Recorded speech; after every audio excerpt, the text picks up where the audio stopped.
देवरानी जेठानी के लफड़े। कहते हैं कि घी के लड्डू तो टेढ़े मेढ़े ही भले लगते हैं। रामनगर में रहने वाली सुमिता को अपने दोनों बेटे तो घी के लड्डू की तरह प्यारे लगते थे, लेकिन बहुओं का सम्मान करना उसने सीखा ही नहीं था। सुमिता के दो बेटे थे, बड़ा बेटा आशीष और छोटा अंकित। आशीष अंकित से पूरे 8 साल बड़ा था। पिता की मौत के बाद आशीष ने ही पूरे परिवार की जिम्मेदारी अपने कंधों पर संभाल ली थी। होनहार तो था ही, इसीलिए कॉलेज से डिग्री करते हुए उसे एक कंपनी में नौकरी मिल जाती है। घर में रुपयों की जरूरत थी, इसलिए बिना सोचे समझे आशीष वो नौकरी ले लेता है।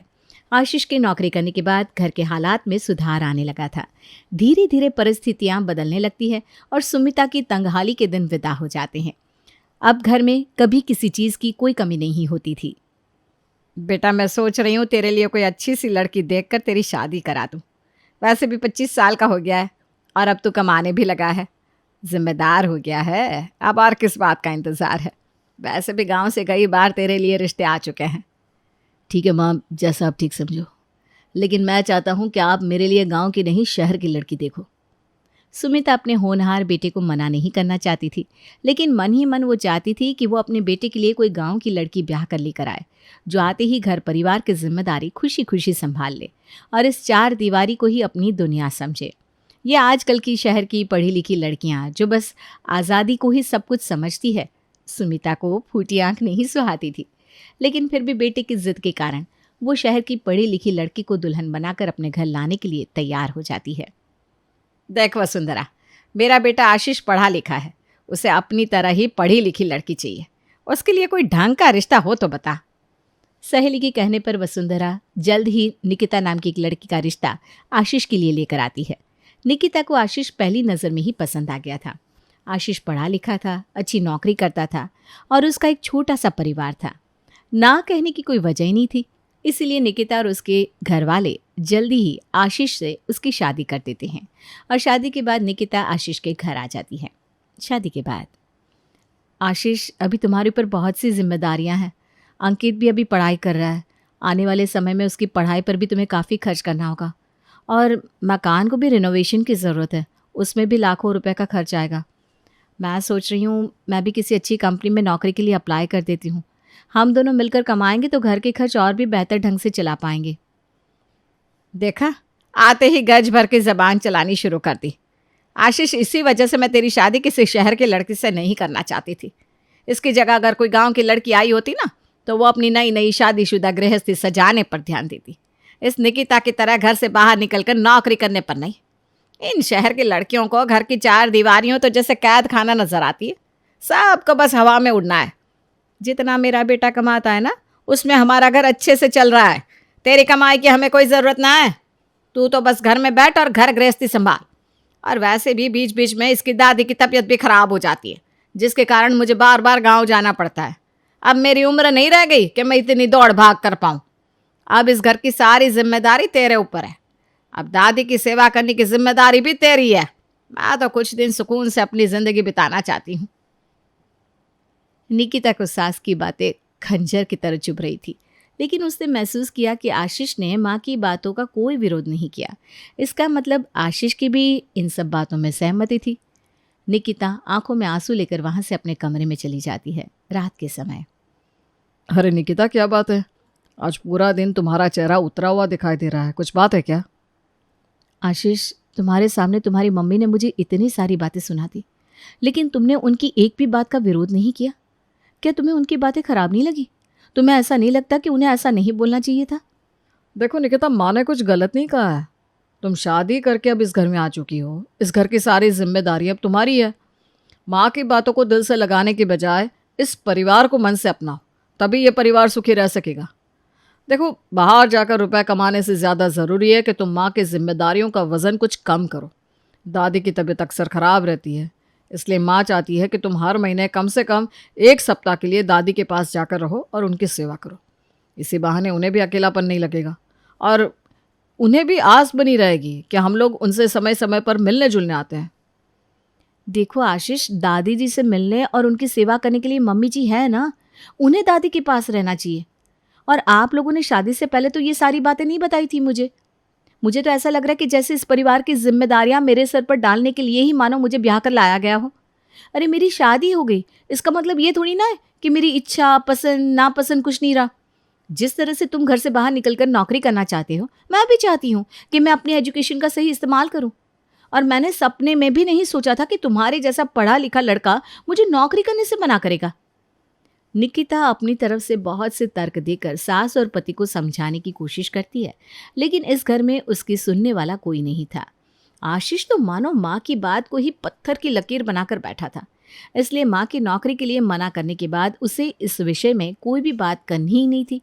कुछ समय तक तो निकिता बहुत प्रयास करती है कि उसकी सास और पति आशीष की सोच में कुछ बदलाव आए, लेकिन धीरे धीरे घर के इस माहौल को वो अपनी नियति समझकर स्वीकार कर लेती है। निकिता की जिंदगी बिन पैंदी के लोटे की तरह हो गई थी। महीने में 10 दिन उसे गांव जाकर दादी के पास रहना पड़ता और 20 दिन शहर में अपनी सास और पति के पास। दादी जी, हर बार मैं आती हूँ और घर की इतनी साफ सफाई करके जाती हूँ, लेकिन जब अगली बार आती हूँ ना तो सब कुछ मुझे पहले की तरह ही गंदा और धूल मिट्टी से भरा हुआ नजर आता है। जब मैं यहाँ से वापस शहर जाती हूँ तो वहाँ पर भी मुझे सब कुछ ऐसे ही बिखरा हुआ मिलता है। यहाँ से सब समेट कर जाती हूँ, फिर वहाँ के कामों में लग जाती हूँ। कभी कभी तो मुझे ऐसा लगता है कि काम करते करते मैं पागल ही हो जाऊंगी। अरे बेटा, तू यहाँ आ जाती है तो तेरी सास क्या वहाँ बैठकर बिस्तर तोड़ती है? अरे बहू यहाँ है तो वो हाथ पैर हिलाकर घर की साफ सफाई नहीं कर सकती? पता नहीं रोटी भी बना कर खाती है या चने खाकर ही पेट भर रही है तीनों टाइम। निकिता दादी सास और अपने पति की सेवा तो जरूर कर रही थी, लेकिन दो दो जगह की जिम्मेदारियों के बीच में पिसकर उसका स्वभाव बहुत ही रूखा और चिड़चिड़ा हो गया था। धीरे धीरे समय बीतता है और निकिता का देवर अंकित भी अब अपनी पढ़ाई खत्म करने के बाद एक सफल इंजीनियर बन जाता है। अंकित बेटा, आशीष की शादी को 8 साल गुजर गए हैं। अब तेरी उम्र में जब आशीष था ना तो उसकी शादी करके निकिता को घर ले आए थे हम लोग। अब तुझे भी ज़्यादा समय नहीं मिलेगा। मैंने लड़की की तलाश शुरू कर दी है। जल्दी ही तेरे भी हाथ पीले करके अपनी जिम्मेदारियों से छुटकारा पाऊंगी मैं। माँ देखो, लड़की तो आप बेशक ढूंढ लो, लेकिन मैं पहले ही बता रहा हूँ, मैं ऐसे ही किसी ऐरी गहरी लड़की से शादी नहीं करने वाला। अरे एमटेक इंजीनियर हूँ मैं, मुझे अपने बराबर की पढ़ी लिखी लड़की चाहिए। मेरे ग्रुप में सबकी वाइफ हमारे ही फील्ड से है। मुझे भी कोई सिंपल ग्रेजुएट नहीं, टेक्निकली एजुकेटेड लड़की चाहिए। अरे देख बेटा, अब मेरी उम्र हो चुकी है। जैसे तेरी पढ़ाई लिखाई की जिम्मेदारी तेरे भाई भाभी ने संभाली है ना, तेरी शादी की जिम्मेदारी भी अब इन दोनों की है। तुझे कैसी लड़की चाहिए, क्या करना है क्या नहीं, तो अपने भाई भाभी को बता, यही लोग देखेंगे। देखो अंकित, इस बात से मुझे कोई दिक्कत नहीं है कि तुम्हें एक एजुकेटेड लड़की चाहिए। अरे भाई अच्छी बात है, पत्नी को तो पढ़ा लिखा होना ही चाहिए, लेकिन ये बात अपने मन से निकाल देना कि तुम अपनी पत्नी से जॉब करवा पाओगे, क्योंकि माँ जी ने बरसों पहले मुझे बताया था कि घर की परंपरा है, यहाँ पर बहुएं नौकरी नहीं करती बल्कि घर की जिम्मेदारियाँ उठाती हैं। अब अगर ऐसी कोई लड़की हो जो अपनी डिग्री और एजुकेशन को चूल्हे में झोंक कर उस पर रोटियां बनाने के लिए तैयार हो, तो मुझे कोई दिक्कत नहीं है। तुम बेशक पीएचडी लड़की से शादी कर लो। अंकित भाई और भाभी के एहसानों के तले दबा था। जिस समय उसके पिता की मौत हुई वो तो बस एक 15 साल का बच्चा था। 15 साल के बाद से उसकी पढ़ाई लिखाई हर सपने को भाई और भाभी ने ही पूरा किया था। अब वो उनके खिलाफ बोलने की हिम्मत नहीं जुटा पा रहा था। हाँ, लेकिन भाभी की ये बात उसके गले से नीचे भी नहीं उतर रही थी। देखो माँ, मैं भाभी की बातों का विरोध नहीं कर रहा हूँ।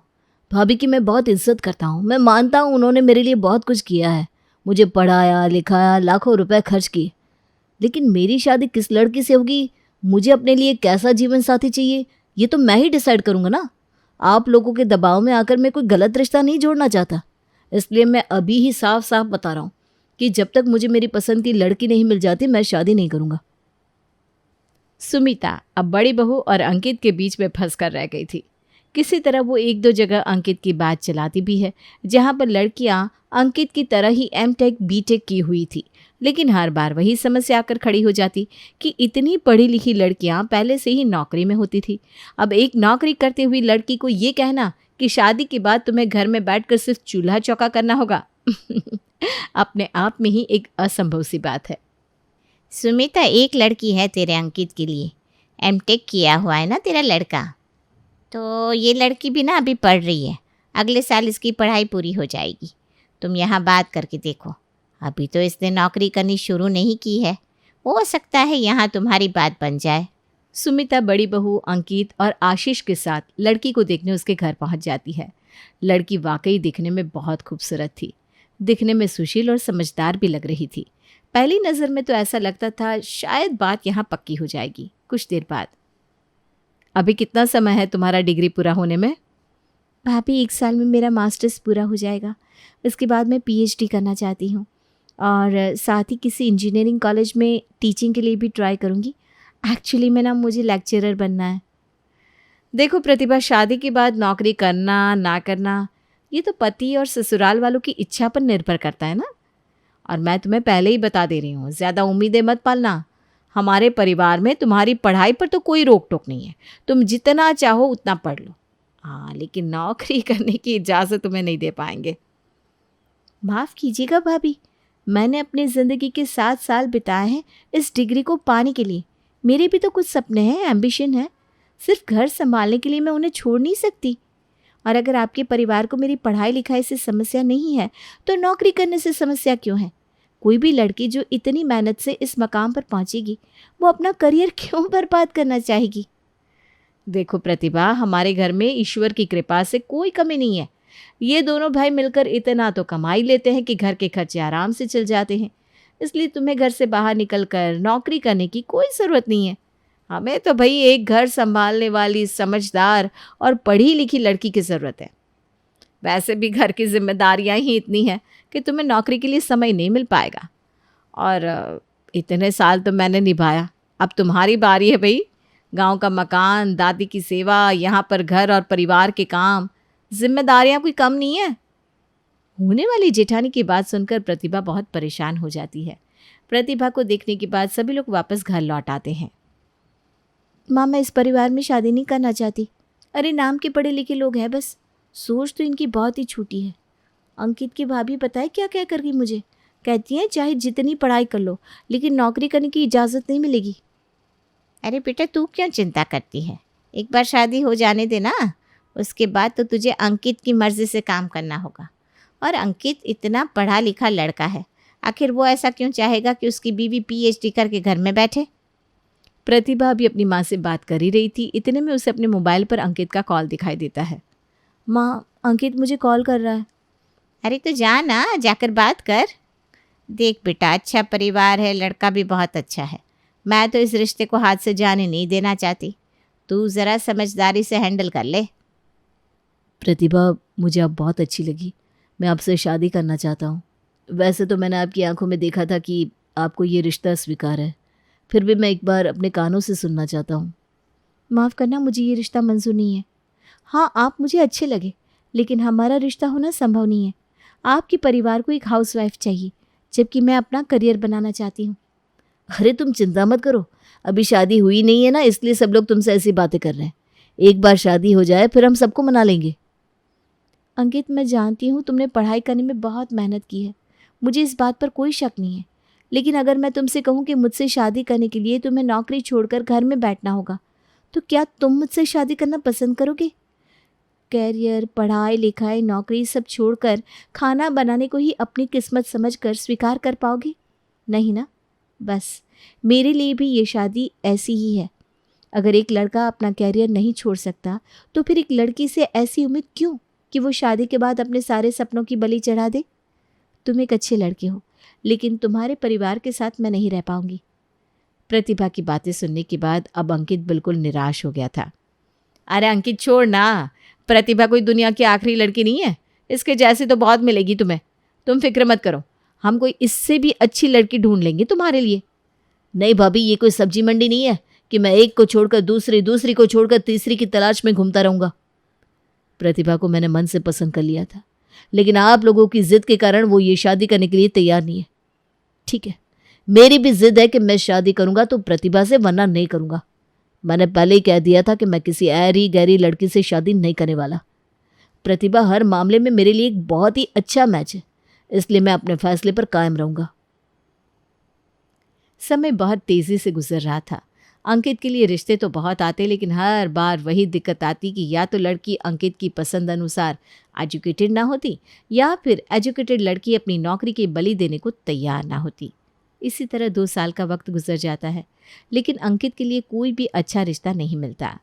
एक दिन निकिता अपने मायके जाती है। अरे बेटा, तेरा देवर तो कितना पढ़ा लिखा है, दिखने में भी अच्छा है। मैं तो कहती हूँ तू अपने चाचा की लड़की का रिश्ता करा दे उसके साथ। ना ना जीजी माफ़ करना, लेकिन मैं अपनी मीनू का रिश्ता नहीं करने वाली निकिता के देवर से। देखो बुरा मत मानना, लेकिन मैं नहीं चाहती कि मेरी बेटी सारी ज़िंदगी ऐसी कड़वाहट भरी ज़िंदगी जिए। अब आप निकिता को ही देख लो, इसने तो जैसे कसम खा रखी है कि अपनी होने वाली देवरानी से गिन गिन कर बदले लेगी। अरे भाई वो मासूम जो अभी इस परिवार में आई तक नहीं, उस पर अपनी बरसों की भड़ास निकालने का क्या तुक है। देख बेटा, तू भी मेरी बेटी जैसी है, लेकिन इस मामले में ना तू गलत है, इसलिए तुझे गलत कहने में मुझे कोई शर्म नहीं है। अगर तेरी ही तरह हर कोई अपने ऊपर हुए जुल्म का बदला अपनी बहू या देवरानी से निकालने लगे, तब तो पीढ़ियों तक ये चलता ही रहेगा। नौकरी चाहे ना करे, लेकिन गौरव है तू हमारे परिवार का। अगर तेरे जैसी लड़की ऐसी सोच रखेगी तो फिर गांव की अनपढ़ औरतों से क्या उम्मीद की जाए। आँख के बदले आँख ली जाएगी तो सब अंधे हो जाएंगे। तुझे तो उल्टा वादा करना चाहिए कि जो तेरे साथ हुआ तो आने वाली पीढ़ी को वो सब झेलने नहीं देगी। तुझे तो अपनी देवरानी की मदद करनी चाहिए, और यहाँ तू ही जाल बिछाए बैठी है। चाची की बात सुनकर जैसे निकिता ने आईना देख लिया था, उसे अब खुद पर शर्म आ रही थी। देवर जी, प्रतिभा को फ़ोन करके कहिए ठीक है, हमें रिश्ता मंजूर है, वो नौकरी कर सकती है, लेकिन एक बात का ख्याल रहे, घर पर हुक्म मेरा ही चलेगा, और मैं आंख दिखाऊंगी तो उसे डरना भी पड़ेगा। अरे भाई, जिठानी हूँ मैं।